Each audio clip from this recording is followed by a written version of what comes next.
دل شوریدہ ہے لیکن صنم خانے کا سودائی، مگر تو اب بتوں کا پجاری بن گیا، دین کو چھوڑ دیا۔ اور آخری شعر میں کہا کہ اب اگر سننی ہے بات سن لا مجھ سے، اقبال نے ایک فارسی شاعر کا کلام کہا کہ بعد آنا تو آ جا، آموختی از ما بکار دیگراں بردی، سبق دین سے تو نے سیکھا تھا کہ جو قول کرو اس کو نبھا دو، یہ اللہ رسول کے کام نہ آیا تو غیروں کی وفاداری میں لگ گیا۔ وفا آموختی از ما بکار دیگراں بردی، ربودی گوہر از ما نثار دیگراں کر دی۔ موتی ہم سے لیا اللہ کے دین سے کہ بات پر آدمی کو پورا اترنا چاہیے، مگر تو کفر کی خدمت میں پورا اترا، ان کی خدمت تو پوری کی، جو کافروں نے کام تیرے ذمہ نبھا دیا، مگر جو اللہ رسول نے کہا نثار دیگراں کر دی، دوسروں کی خدمت میں وہ موتی لٹا دیا، اللہ کے رسول کا تو باغی اور نافرمان ہو گیا۔ تو میں آپ سب حضرات کا شکر گزار ہوں، میاں عبد الواحد کا بھی شکر گزار ہوں، اللہ انہیں پھر یہ توفیق دیتا رہے اور مجھے اور آپ لوگوں کو بھی توفیق دیتا رہے۔ یقین جانے کوئی محفل، کوئی مجلس، کوئی مدرسہ، کوئی خانقاہ جہاں اللہ کے رسول کی بات ہوتی اس سے بڑھ کر کوئی محفل خوش قسمت نہیں، ساری محفلیں بے رونق ہیں، ویران ہیں۔ خوشا مسجد و مدرسہ خانقاہ کہ در بود قیل و قال محمد، جہاں حضور کی بات ہوگی یقین جانے آپ نے آب حیات پی لیا، خضر کی طرح کی زندگی مل گئی، اب نہیں موت آئی۔ اب قرآن حدیث نہیں سنیں گے آپ مردہ، کھاتے پیتے پھریں، سوٹٹ بوٹٹ پھریں، کچھ نہیں، دین کے لحاظ سے آپ بالکل مردہ لاش ہیں۔ دین اسی شخص کے پاس ہے، کنگال ہو، فقیر ہو، غریب ہو، مگر اس کے سینے میں ایک دولت ہے جس سے وہ اپنے آپ کو غنی سمجھتا ہے۔ میرے جیسا کوئی مالدار نہیں، وہ کیا دولت ہے جس کو یہ کافر چاہتے ہیں، ساری دنیا لگی ہوئی ہے، اور اس وقت یہ حرامی باز آئیں گے جب ہم یہ چیز دل سے نکال دیں گے۔ توبہ، وہ نہ وقت آئے، کیا کہتے ہیں یہ خلیز، یہ فاقہ کش کے موت سے ڈرتا نہیں ذرا، سبق دیتا شیطان ان چیلوں کو، بش کو، بلیر کو کہ کر دو مسلمانوں کے بارے میں یہ فاقہ کش کہ موت سے ڈرتا نہیں ذرا۔ یہ رسول اللہ کو امتی بھوکا رہے، ننگا رہے، یہ جانے دیتا ہے روح محمد اس کے بدن سے نکال دو۔ ان کو یہ سبق دیا ہے کہ سلیبس بدل دو، سکول اور کالجز کے کورس بدل دو تاکہ روح محمد ان کے جسم میں سے نکال دو، اللہ وہ وقت نہ لائے۔ بس ایک ہی چیز میرے اور آپ کے پاس ہے، ہم سب کچھ کھو دیں، گم کر دیں، مگر رسول اللہ کا نام ہمارا دل پر لکھا رہے، سب سے بڑی بات۔ صبا تو جا کے یہ کہیو میرے سلام کے بعد کہ تیرے نام کی رٹ ہے خدا کے نام کے بعد۔ مدینہ جا کر یہ ہوا کہہ دے کہ اللہ کے رسول دیوانہ کہہ رہا تھا کہ میری زبان پر یہ اللہ کا نام ہے تیرا۔ صبا یہ جا کے یہ کہہ دے میرے سلام کے بعد کہ تیرے نام کی رٹ ہے خدا کے نام کے بعد۔ یہی اللہ مرتے دم تک مجھے آپ کو نصیب کرے۔ آپ میرے بھائی ہیں بہن، میری دعا اپنے لیے بھی آپ کے لیے کہ اللہ سب کچھ ہم سے چھن جائے تو کوئی نہیں، ہم تیری رضا پر راضی ہیں، مگر اپنے فضل و کرم سے مرتے دم تک ہمارے دلوں میں جو رسول پاک کی محبت ہے یہ نہ چھیننا، ہم ایسے نہ محروم ہو جائیں۔ ہم مفلس ہیں، کنگال ہیں، ہمارے پاس کچھ نہیں رہا، ہماری سلطنتیں جاتی رہیں، ہمارے ملک چھن گئے، مگر ایک چیز ہم اپنے دل میں لیے بیٹھے ہیں کہ تیرے رسول کے دیوانے ہیں، یہ نہ ہم کہیں موتی کھو بیٹھیں، ورنہ ہم سے زیادہ بدقسمت کوئی نہیں ہوگا۔ وآخر دعوانا الحمدللہ رب العالمین وصلی اللہ تعالی علی خیر خلقہ سیدنا و مولانا محمد وآلہ وصحبہ اجمعین۔ جزاک اللہ، ماشاء اللہ جی۔ مولانا کے انتہائی جو ہے پرمغز اور علمی لیکچر اور یہ درس، الحمدللہ مولانا کے جو بہت کم درس ایسے سنے جس میں مولانا نے ایسی بہترین طریقے سے اور عام فہم طریقے سے لوگوں تک علم پہنچایا، ہم مولانا کے بڑے شکر گزار ہیں۔ مولانا آپ کے درس سے متعلقہ کچھ سوالات یہاں پر آئے ہیں۔ ایک صاحب نے لکھا، حضرت آپ نے فرمایا کہ شیعہ بھی مسلمان ہے، ہمارے استاد صاحب فرماتے ہیں کہ شیعوں کا کلمہ اور ہے، پھر وہ صحابہ کرام کو معیار حق بھی نہیں مانتے اور نماز بھی اور طرح پڑھتے ہیں۔ کچھ لوگ کہتے ہیں کہ شیعہ حضرات صرف 3 نمازیں پڑھتے ہیں، وضاحت کر دیں۔ یہ ایسی باتیں جو بہت وقت چاہتی ہیں، میں نے جو اصولی باتیں کہی تھی ان پر سارے دوستوں کو توجہ مرکوز کرنی، ذہن میں اس کو بٹھاتے ہیں کہ جب کوئی یہ بات مانتا نا کہ اب حضور کے بعد کوئی مرکز ہدایت نہیں آئے گا، دو دین ہم لیں گے نہ حضور سے لیں گے، وہ مسلم ہے، اس کو کافر نہیں کہہ سکتے۔ اب رسول کریم علیہ السلام اس دنیا میں ہمارے سامنے نہیں ہے کہ ہم آپ سے مسئلہ طے کرا دیں۔ کتابیں جو ہم تک پہنچی ہیں اس میں لوگوں نے بہت مختلف قسم کی رپورٹیں لکھی ہیں۔ کتابیں سب گروہوں کے پاس ایسی ہیں، بڑی بڑی ہیں، عالموں نے لکھی ہیں، پرہیزگاروں نے لکھی ہیں۔ ایک طرف ایسی ہسٹری ہے جس میں لوگوں کے ظلم ہی لکھے ہیں جن کو ہم صحابہ کرام کہتے ہیں۔ میں اور آپ تو چونکہ سنیوں میں پیدا ہوئے، ہمارے دلوں میں تو ان کی حقیقت ہے، ہم سمجھتے ہیں کہ ان کو برا کیوں کہ، مگر آپ ذرا اگر صبر کر کے حوصلہ سے کام لے کر کتابیں دیکھیں ان کی بھی، اور اپنی کتابوں میں جو نشاندہی کرتے ہیں ان کو ذرا دیکھیں اور تھوڑا سا یہ سوچیں کہ بھئی ان کی بات بھی تو کوئی سوچنی چاہیے۔ پھر میں اس وقت بیان نہیں کروں گا کیونکہ پھر بات پھیل جائے گی، کوئی بدمزگی ہو جائے گی، آپ خود کہیں گے کہ یار وہ بھی معذور ہے۔ اگر ایسے سلوک انہوں نے کیے حضور کی اولاد سے تو کیوں ان کو پھر نیک کہا جائے؟ اب وہ بیان کرنے کی باتیں نہیں کہ ان کو کھولا جائے، پھر تو شیعہ سنی بحث چھڑ جائے گی۔ صرف بات یہ کہ جو کسی غریب کو پہنچا نا، وہ نہیں کہتا کہ میں حضور کو نہیں مانتے گا، حضور سے پہنچا یہ لگا، ہمیں یہ پہنچا حضور یہاں ہاتھ باندھتے تھے، ہم اہل حدیث یہ باندھنے لگے۔ حنفی حضرات کو پہنچا کہ ناف کے نیچے بات، کتابوں میں سب باتیں ہیں، کوئی نہیں کہہ سکتا کہ یہ ناف تلے نہیں لکھا یا سینے پر ہی لکھا۔ اب جس کو جس پر تسلی ہو جاتی ہے کہ میرے خیال میں یہ بات زیادہ درست ہے اس پر عمل کرتا وہ یہی سمجھ کر ہے کہ ہدایت حضور سے لے لی۔ اب شیعہ حضرات نے دیکھا ان کی بات چھوڑیں، نماز کی بات، اب میں اپنی کتابوں کی بات کرتا ہوں۔ اگر کسی نے پڑھا ہے تو مصنف ابن ابی شیبہ دیکھے، یہ سب لوگ امام بخاری اور مسلم کے استاد تھے، ان سے پہلے انہوں نے کتابیں لکھی۔ اس میں الگ باب ہے کہ ان لوگوں کا بیان جو نماز ہاتھ چھوڑ کر پڑھتے، اب اس میں کون آدمی آتا؟ یہ ہم صحابہ کے عاشق کدھر جائیں گے پھر کہ عبداللہ ابن زبیر رسول اللہ کی پھوپھی کے بیٹے ہیں، یہ عبداللہ ان کا بیٹا ہے اور حضرت ابوبکر صدیق کا نواسا، ہاتھ چھوڑ کر نماز پڑھتا تھا، اتنا بڑا صحابی رسول۔ اور مدینہ منورہ میں، کوفہ میں، بصرہ میں یہ جتنے ہمارے امام ہیں ان کے جو استاد تھے صحابہ کے بعد ان کو تابعین، مدینہ میں جائیں امام سعید ابن مسیب جن کو سید التابعین کا، صحابہ کے بعد سب سے ہاتھ چھوڑ کر نماز پڑھتے۔ ہماری سنیوں کی کتابوں میں ہم بصرہ میں جاتے ہیں، حسن بصری اور محمد ابن سیرین یہ ہاتھ چھوڑ کر پڑھتے۔ مکہ میں یا کوفہ میں آتے ابو حنیفہ رحمۃ اللہ علیہ کے استاد دادا ابراہیم نخعی، یہ ہماری کتاب میں۔ اب کون سی نماز شیعوں کی الگ ہاتھ چھوڑ کر پڑھتے اور کیا ظلم کرتے؟ کوئی بات نہیں، ہماری کتاب میں گواہی دیتی یہ نماز پڑھنے والے بھی صحابی تھے، بڑے بڑے تابعین۔ اور کوئی بات بتائیں، یہ کلمے کی کیا بات ہے؟ کلمے کی کوئی بات نہیں، یہ بھی انہوں پڑھ مولویوں نے بات بنا رکھی ہے، جو کلمہ ہم پڑھتے ہیں ناراض نہ ہونا، آپ بات چل پڑیے، یہ کہاں قرآن میں؟ لا الہ الا اللہ محمد رسول اللہ کو دکھایا مجھے قرآن میں، حدیث رسول میں دکھائے، کہیں یہ کلمہ طیبہ نہیں۔ یہ دو الگ الگ کلمے ہیں، بالکل ٹھیک ہے، لا الہ کہیں لکھا محمد ہم نے جوڑ لیے، حضور نے تو جو کلمہ بنایا وہ شیعوں اور سنیوں کا ایک ہے، کلمہ شہادت، حضور وہ پڑھاتے تھے، اشہد ان لا الہ الا اللہ وحدہ لا شریک لہ واشہد ان محمد عبدہ ورسولہ، وہ ہے کلمہ۔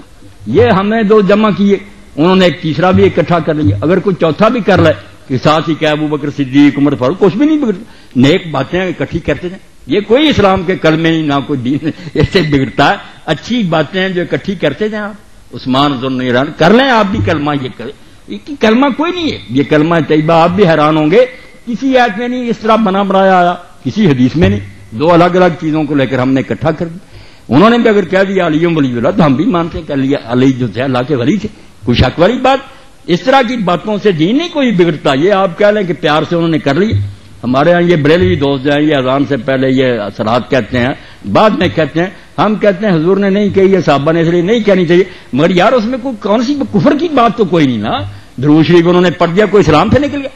عقل سے کام لیا کریں، جتنی بات غلط نظر آتی ہے کہ یہ حضور کا طریقہ کہہ لیں، مگر کافر نہیں، کوئی غلط بات نہیں، درود شریف ہر وقت پڑھا جاتا ہے، کوئی صبر سے بھی کام لینا، کچھ نہیں بات۔ اور کون سی بات شیعوں نے کیا دی؟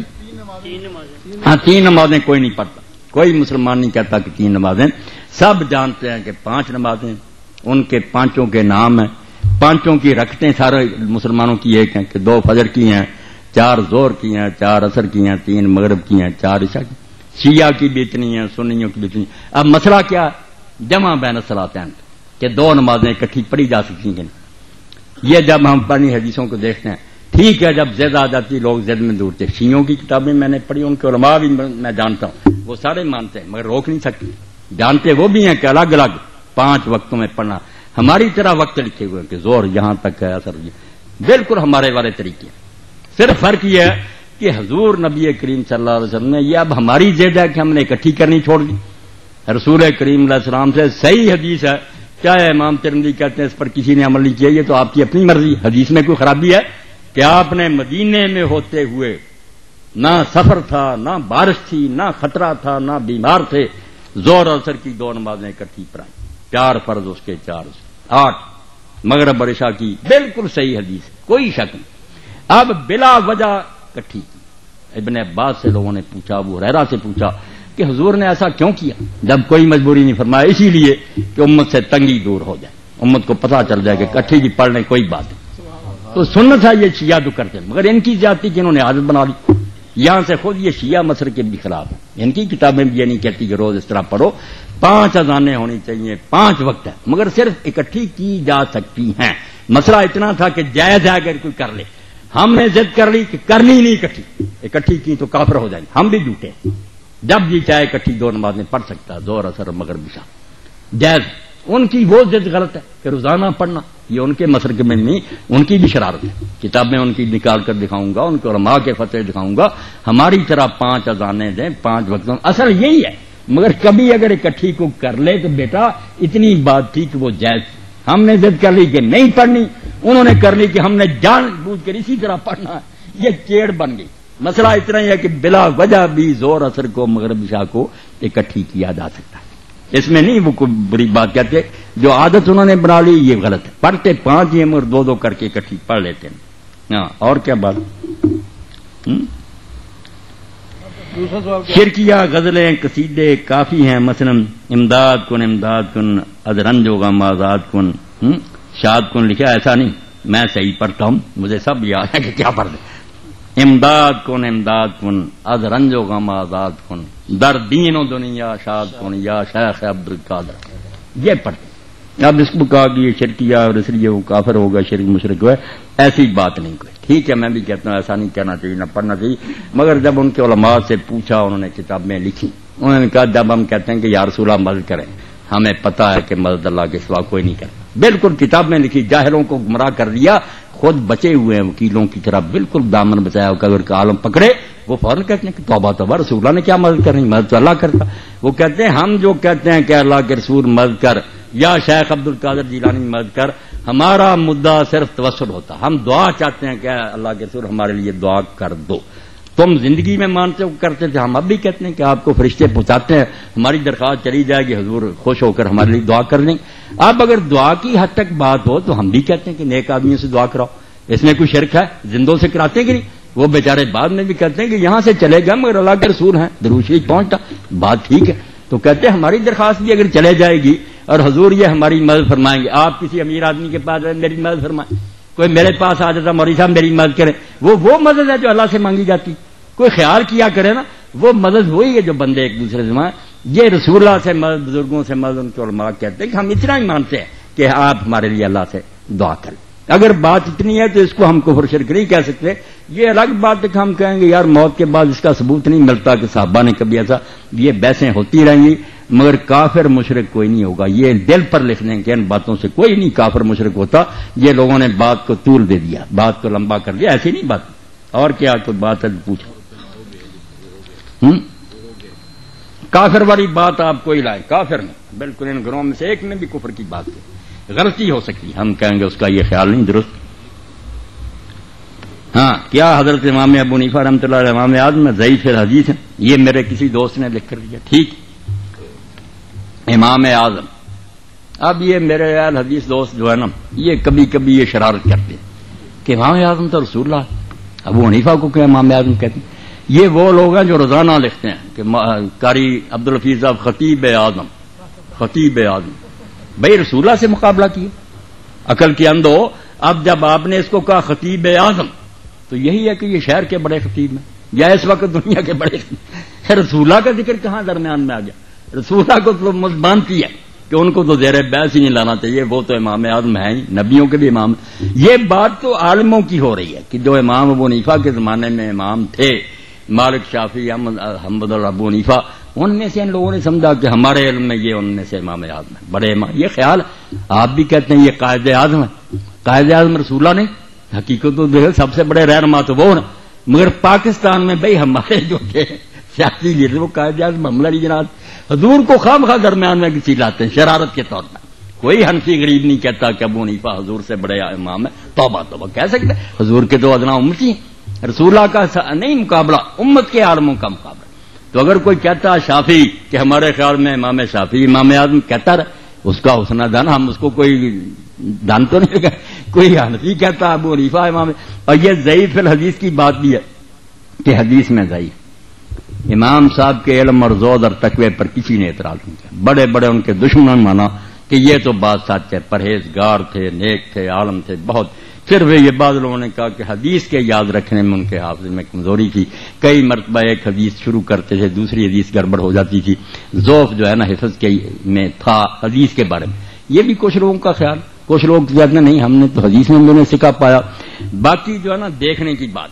جیسے ایک زمانے میں کسی نے مودودی صاحب سے کہا کہ آپ نے کہاں سے پڑھا. مودودی صاحب رحمۃ اللہ نے کہا میرا کام چھپا ہوا نہیں ہے چھپا ہوا. اس لیے میری سند کیا پوچھے، چھپا ہوا جو میرے نا دفتر ان سے پڑھ کر اندازہ کرو کہ مجھے کچھ آتا ہی نہیں. ابو حنیفہ کی فقہ کوئی آدمی پڑھے پتہ چل جاتا کہ اس بیچارے کو کچھ آتا ہے. میں بیچارہ کہتا ہوں ورنہ میرا یقین ہے کہ اس پائے کا کوئی فقہ پیدا نہیں ہوتا. ناراض نہ ہونا، بے شک کہہ رہے حدیثوں میں سے مجھے گن نہیں. میں نے ان کی فقہ پڑھی، ان کے مسائل دیکھے. یہ جیسے کہہ دیتے ہیں حقیقت الفقہ لکھ لی. اب میں نے اس پر جو تبصرہ کیا یہ تازہ چھپائی سرور اعظم صاحب نے پرانی سی شرارت کے طور پر چھاپ دی کہ 500 مسئلہ فقہ کا غلط ہے.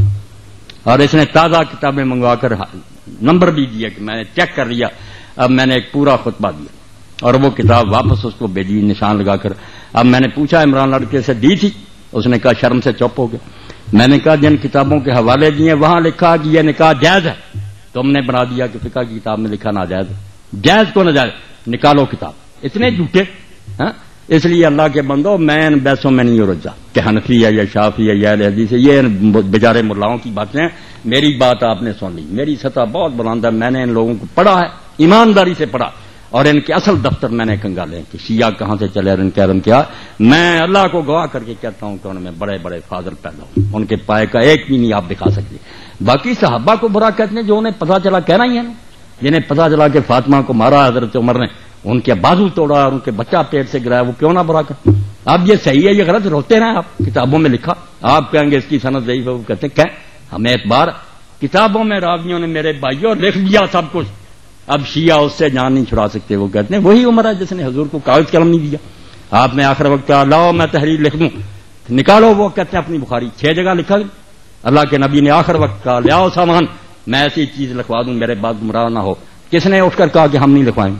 حضرت عمر نے کہا کہ قرآن کافی ہے، ہمیں نہیں حضور کی تحریر چاہیے. کہتے ہیں اس کو کہتے ہیں حضرت اللہ کے رسول کی وصیت نہیں لکھنے دی. اب بات ذرا نہ آپ کھلوائیں. بس جو بات آپ کو سمجھا دی نا کہ ہر شخص بیچارہ پھنسا ہوا، وہ کچھ نہیں غریب کر سکتا. جو کسی نے پڑھ لیا اس کے دل میں بیٹھ گیا. یہ نہ کافر ہیں نہ بے دین ہے، رسول اللہ کے دیوانے ہیں. اب جن غریبوں کو سمجھ آئی کہ انہوں نے حضور کے خاندان سے بعد میں بڑا ظلم کیا، بی بی فاطمہ روتی ہے ان کے ہاتھ سے مری، وہ کیوں نہ برا کہیں ابو بکر اور عمر کو. جن کو پتا چلا نہیں وہ تو اچھا سلوک کرتے وہ غریب کہتے ہیں ان کی عزت کریں. یہ بیچارے بعد میں جو ہم پیدا ہوئے ہمارے بس میں کچھ نہیں ہے. لکھنے والے وہ بھی لکھ گئے، وہ علماء ان کو ممبروں پر سناتے ہیں کہ کون فاطمہ کے گھر پر آگ لے کر گیا تھا، کس نے دروازہ گرایا اور فاطمہ رضی اللہ کے پیٹ پر گرا اور ان کا بچہ گر گیا. اس صدمے سے مری. یہ کتابوں میں درج ہے کہ حضرت عمر نے یہ کام کیا. وہ کہتے ہیں اس عمر کو کہتے ہو کہ نیک کو. اب جو یہ سنیں گا آپ جل پر آسرا کے وہ گالیاں نہیں دے گا تو اور کیا کریں. آپ کے علماء کریں گے یار یہ جھوٹی کہانیاں، وہ بھی سنی بات کہیں گے جھوٹی. موقع پر نہ وہ تھے نہ یہ تھے. لکھنے والوں نے ظلم بھی لکھ دیے، لکھنے والوں نے ان کے عدل بھی لکھ دی. بعد میں جو پیدا ہوئے غریب پڑھتے رہے. مگر یہ صبر کر جائیں، بالکل ایک دوسرے کو گلے لگا لیں کہ بھائی آپ نے جو سنا اس کو مانے، ہم نے جو سنا اس کو مانے. رسول اللہ کو تو سب مانتے ہیں. آؤ بھائی بن جائیں، مل کر رہیں. وہ بندے اچھے تھے یہ برے تھے، اللہ فیصلہ کرے گا. اس پر آ جائیں انشاءاللہ نا یہود نصارہ کچلے جائیں گے. اور اگر آپ نے یہ بحثیں چھڑی رکھی کوئی عالم مناظرے سے انہیں ختم نہیں کر سکتا. آپ آج سن لیں، میرا یہ ریکارڈ پہنچا دے. جو بندی ہو بریلی ہو شیعہ میدان میں آئے مجھے لے جائیں انٹرنیٹ پر، یہ سارے گروہ بیٹھ لیں. میں اکیلا ہی ہوں گا، منوا دوں گا کہ سارے اپنی اپنی ذات پر سچی. یہ کتابیں نکال لو. اب جس شیعہ نے یہ سنا کہ عمر نے یہ ظلم کیا وہ کیسے نیک کہے گا؟ کرو بات انصاف سے. اور جو کہتا وہ اتنا نیک تھا وہ برا کیسے کہے گا؟ مگر کتابوں کا کون فیصلہ کرے کہ ان میں سے کون موت میں یعنی ہم کہیں گے ہماری موت پر ہے، وہ کہیں گے ہماری موت ہیں سب کے حال، تہجد گزار، بڑی روزے رکھنے والے بیچاروں نے جو سنا اس پر لگے ہوئے. خدا کے لیے اس بات کو سمجھنے کی کوشش کریں، جو سنا ہے لوگوں نے اس پر پھنسے ہوئے. کوئی بے دین نہیں مرنا چاہتا، نہ کوئی برا. باقی جو پیٹ کی خاطر لڑا رہا ہے نا ذاکر وغیرہ اور ادھر ہمارے ملا، یہ تو بیچارے ان کا دھندا ہے، ان کی بات نہیں. عالم اگر کوئی ہے وہ سامنے آئے، میں اس سے بات کروں گا. کیا نکالو اپنی کتابیں، یہ ہدایت سے بڑی کوئی کتاب آپ کی ہے؟ کیوں اس میں لکھا ہے کہ شیعوں کے ساتھ رشتہ داری جائز ہے؟ کیوں ان کے لکھا ہے کہ ان کے پیچھے نماز جائز؟ یہ شامی نکال لیں آپ. صاف لکھا کہ جو مفتی محمد شفیع رحمۃ اللہ علیہ دیوبندی، یہ تقی عثمانی کے والد سے امداد المفتی یہ نکال. اس میں جب لوگوں نے پوچھا کہ شیعوں سے رشتہ داری، انہوں نے کہا جو گاڑیاں بھی دیتے ہیں حضرت ابوبکر عمر کو، ان کو کوئی کافر نہیں کہہ سکتا. اور لکھا کہ جو خلاصہ الفقہاء میں لکھا کہ یہ کافر ہے، قول مخالف للاجماع. یہ خود مفتی محمد شفیع صاحب نے کہ بالکل ردی قول ہے، گالیاں دینے سے کوئی کافر نہیں ہوتا. ایک بےہودگی کہہ سکتے ہیں کافر کیسے ہوگا؟ کافر ہوگا کوئی کمبخت جب یہ کہہ دے گا کہ اب میں محمد رسول اللہ کو نبی نہیں مانتا. یہ کلمہ پڑھ کر اسلام میں آیا تھا، نہ ابو بکر کا کلمہ پڑھ کر آیا تھا، نہ علی کا آیا تھا. یہ بعد میں آئے، حضور کا کلمہ پڑھا تھا. جس کمبخت نے اس میں شک ظاہر کر دیا نا کہ اب مجھے یقین نہیں رہا، میں نہیں آپ کو نبی مانتا، کافر ہوگا. صرف وہ حرامی ہوگا، باقی کافر نہیں ہوگا جتنا چاہے مناظرہ کر. کافر کس سے ہو گیا؟ وہ رسول اللہ کو نہیں مانتا. نبی رسول اللہ یا علی نبی، ابو بکر نبی، یہ نبی نہیں ہے، نبی کی امتی. حضور کو ماننا دین ہے، آپ کو ماننے سے نہ ہٹ جائے، بس اس کو قابو رکھے. پھر کوئی بات نہیں، جو سنی ہے بات سنتے رہو، آپ خود ہی صحابہ اللہ کو دے لو گے. رسول اللہ کو نہ چھوڑ دینا معاذ اللہ، اس سے نہ قدم پھسلنا ہے. جزاک اللہ جی. اب آخر میں یہ اعلان ہے کہ کر دیں حضرت مولانا اسحاق صاحب جامعہ مسجد محمدی کریمیہ کے خطیب بھی ہیں. یہ محلہ جیلانی پورہ گلی نمبر 1 جال خانوں والا ستیانہ روڈ پر واقع ہے.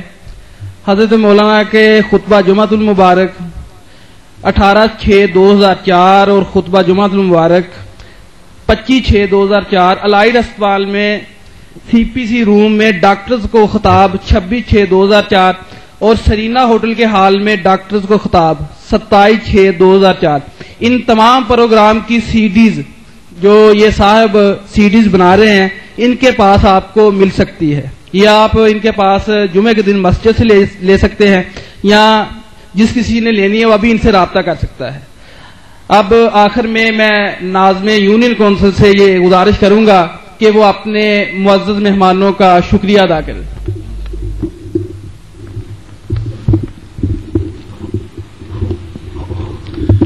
نحمدہ ونصلی علی رسولہ الکریم. فاعوذ باللہ من الشیطان الرجیم. بسم اللہ الرحمن الرحیم.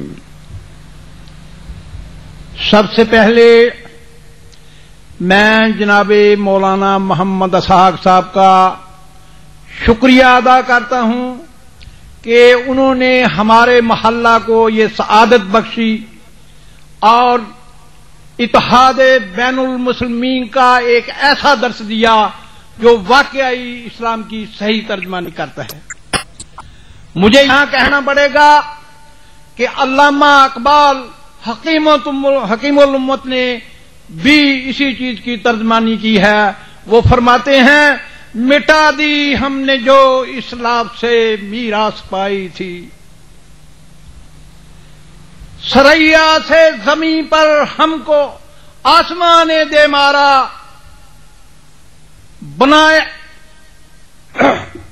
تجھے اس قوم نے پالا ہے آگوش محبت میں، کچل ڈالا ہے جس نے پاؤں میں تاجے سرے دارا. بنائی ہیں کتابیں جو کہ تیرے آبا نے، جو دیکھوں ان کو یورپ میں تو دل ہوتا ہے سی پارا. اگر چاہوں تو نقشہ کھینچ کر الفاظ میں رکھ دوں، مگر تیرے تخیل سے فزوں تر ہے یہ نظارہ. میرے عزیز دوستو، اعلی حضرت نے ہمیں جو درس دیا ہے ہم سب کا یہ فرض بنتا ہے کہ ہم اس پر عمل کریں، اور صرف زبان سے ہی نہیں عمل سے ثابت کریں. اب آخری نبی سرکار دو عالم صلی اللہ علیہ وآلہ وسلم بقید حیات نہیں ہے، اب ہم وارث نبوت ہیں. ہمارا یہ فرض بنتا ہے کہ ہم دین کو جگہ جگہ گلی گلی کوچے کوچے تک پہنچا دیں. ماں باپ سے پوچھا جائے گا کہ انہوں نے اپنی اولاد کو صحیح دین کیوں نہیں بتایا، علماء سے پوچھا جائے گا انہوں نے عوام کو صحیح دین کیوں نہیں بچایا، حتیٰ کہ ہر اس شخص سے پوچھا جائے گا جس کو دین کی ایک بات بھی آتی ہے اس نے دوسرے کو کیوں نہیں بتائی۔ آخر میں ابو الاسر جناب حفیظ صاحب کا ایک شعر پڑھنا چاہوں گا۔ وہ کہتے ہیں میرا مقصد تو اتنا ہے کہ ہم سب نیک ہو جائیں، خدا کو ایک مانے اور خود بھی ایک ہو جائیں۔ میں آپ سب کا شکریہ ادا کرتا ہوں۔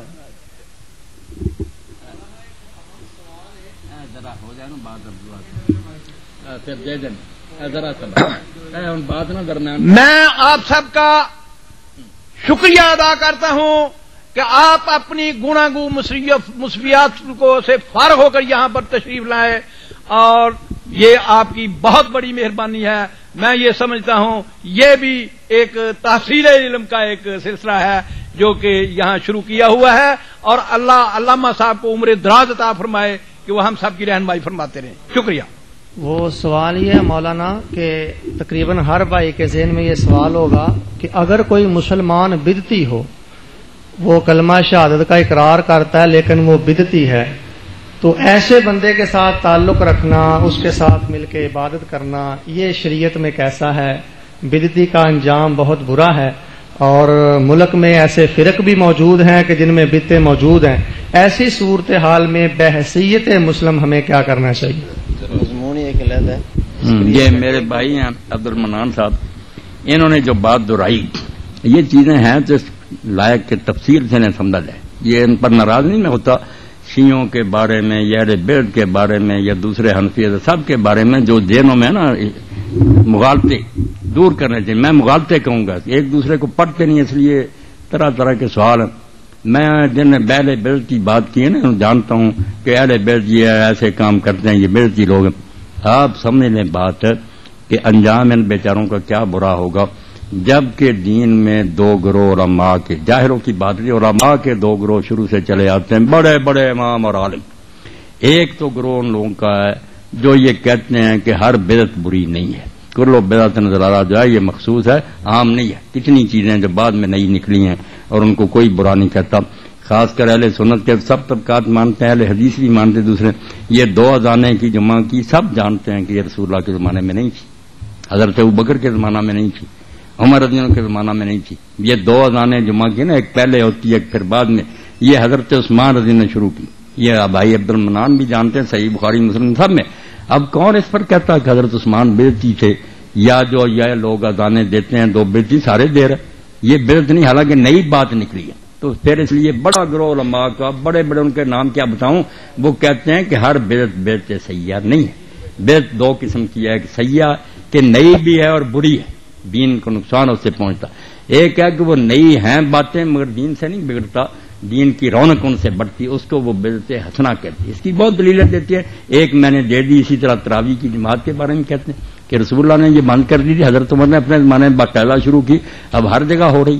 تو یہ کہتے ہیں کہ دیکھا چیزیں نئی ہیں مگر اچھی، کوئی بری نہیں۔ اسی طرح وہ گروہ ہے نا، وہ ان علماء کا ہم یہ امام نووی ہیں، ابن عبدالسلام ہیں، ابن حجر حافظ ابن حجر فتح الباری میں کہتے ہیں، شوکانی کہتے ہیں، یہ اہل حدیث کے علماء وہ کہتے ہیں بالکل ٹھیک، ہر بیت بری نہیں، بیت 5 طرح کی، ایک حرام ہے، ایک مباح ہے، ایک مکروہ ہے، ایک جو ہے نا وہ بالکل واجب ہے، فرض ہے وہ بدعت۔ کہ یہ بدعتی فرقوں سے جو ہم مناظرے کرتے ہیں، علم کلام کی کتابیں لکھی ہیں، وہ کہتے ہیں کہاں کی پہلے لکھنی پڑی، تو یہ بحث علمی ہے۔ وہ کہتے ہیں ٹھیک ہے، ایک گروہ تھوڑا چھوٹا جو کہتا ہے نہیں دین میں ہر بدعت گمراہی ہے، تو یہ مسئلہ علمی ہے، جھگڑے کی بات نہیں، اس بات پر ہم کہے وہ بدعتی ہو گئے۔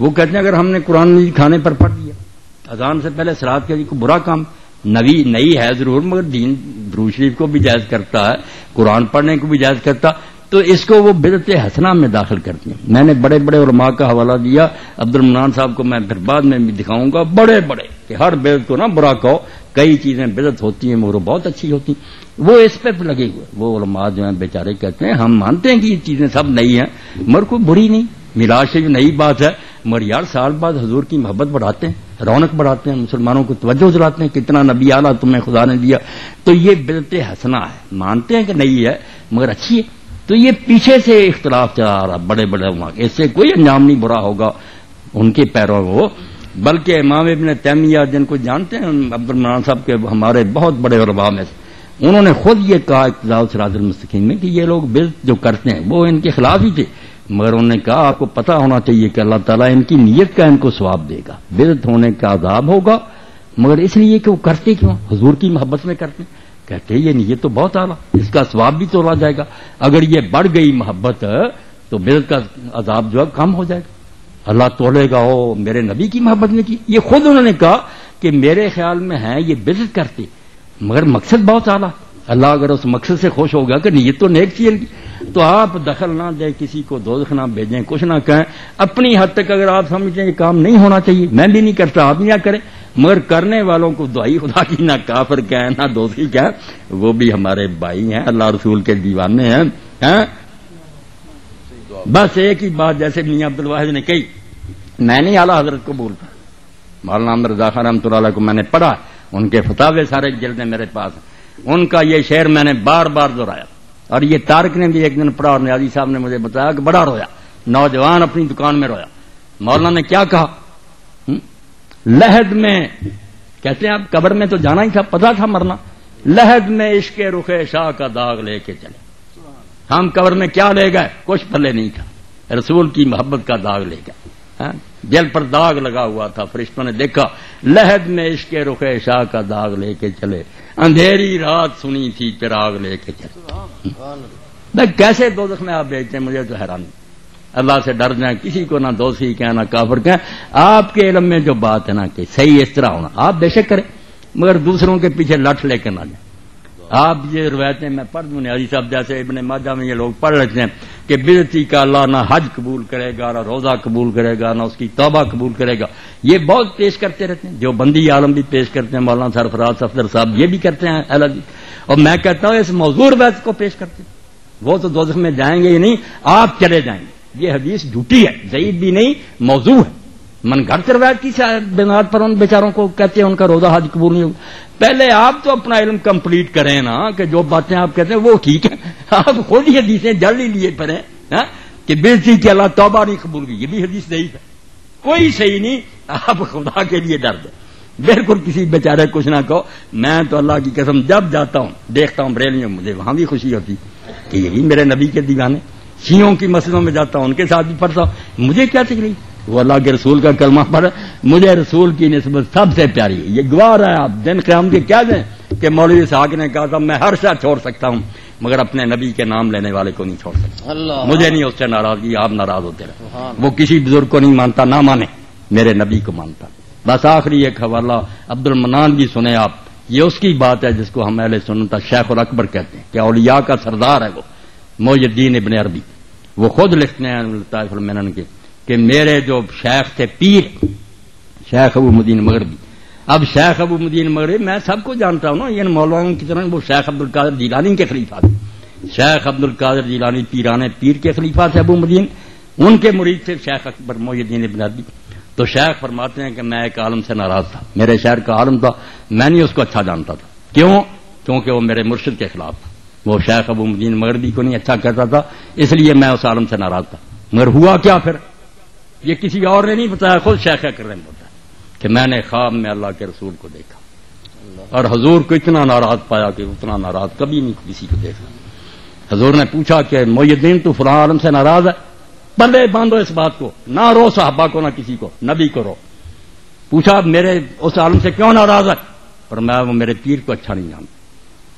تو محی الدین کہتے ہیں حضور نے رنج سے فرمایا کہ تیرے پیر کو نہیں مانتا، مجھے مانتا یہ نہیں مانتا، اور ظالم تیرے پیر کو ماننا کب سے دین بنا، مجھے مانتا، حیا کر جا کر اس سے معافی مانگ، صبح ہی جا کر شیخ نے اس سے معافی مانگی کہ میرے پیر کو یار مان یا نہ مان وہ تو میرے دل کی بات، نبی تو اللہ نے محمد رسول اللہ کو بھیجا، اگر تو اس کو مانتا بات ختم۔